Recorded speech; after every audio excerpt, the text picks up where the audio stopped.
Welcome to our explainer. Today, we're going to dig into a really powerful idea, one that argues a single belief can and, well, should reshape an entire society right from the ground up. So, what if a single religious idea was also a radical political blueprint? Well, today we're exploring a concept from a series of speeches back in 1971 that argues just that. Okay, so the core idea we're talking about is called Tawhid.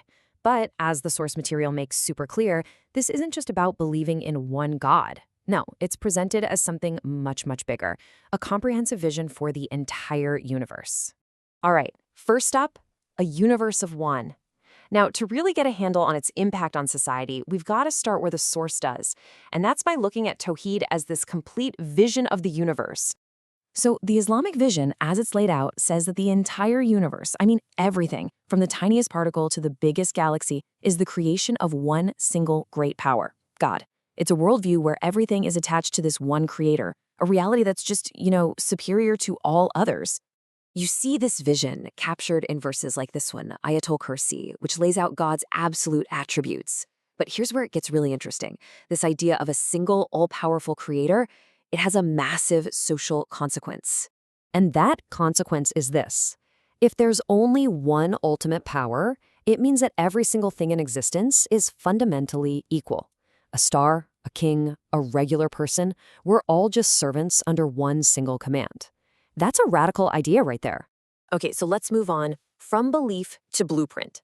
If that universal equality is the starting point, the big question is, how does this grand cosmic vision actually turn into a practical plan for society? Well, this is key. The source argues that Tawhid isn't just some dry philosophical question you debate in a classroom. Is God one? No, it's framed as a life-shaping ideology. It's active. The idea is God is one, therefore, everything about law, government, and how we relate to each other has to change. And you can see just how all-encompassing it's meant to be. It establishes the goals for society, defines relationships, determines government structure. It even assigns our individual responsibilities. Essentially, every single gear in the machine of society is supposed to be driven by this one central belief. All right, so what does this actually look like in practice? What are the real-world consequences?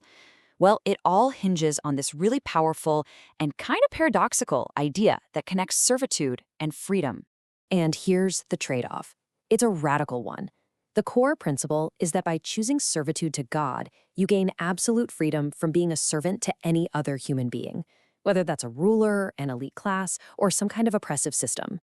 To really drive this point home, the speeches use this powerful story. Picture this. A messenger from the desert, Rebbe bin Ahmed, walking into the incredibly fancy, opulent court of a powerful Sassanid king. So the king asks him, "Why are you here?" And the messenger's reply, it just cuts right to the heart of this entire ideology. He says, "We have come to take people out of slavery of other men and take them to the slavery of exalted God." I mean, wow, that's not just an answer, it's a mission statement. And you can see how this vision in action builds step by step. First, all humans are equal. Okay, if that's true, then societal classes and all that discrimination become meaningless. Next, if that's true, then no human has the right to rule over another. And the final step, if no human can rule, then only God can make the laws for society. It's a logical chain. But to really get what this ideology is for, you have to understand what it's against. A big part of its definition comes from what it opposes, what it tells you to reject. So let's look at the term for God, which is ilah. In this context, an ilah is defined as anything that someone worships or gives unconditional authority to in their life. Anything. And this is a really important point. This means a false god isn't just, a golden statue. It could be an arrogant ruler. It could be your own desires. It could even be baseless traditions or the social pressure to conform, anything you submit to without question. So rejecting these false gods isn't just some religious duty you do in private. The source frames it as a full-on commitment to social justice. This is where belief becomes action. The idea is that to be a true monotheist, you have to actively resist all these other centers of power. It's a fight. And the quote here really sums it up. The takeaway is that a society built on monotheism isn't just a little bit different from one that isn't.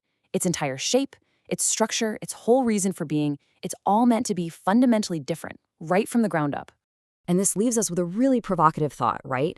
The source argues that true belief is never a private matter.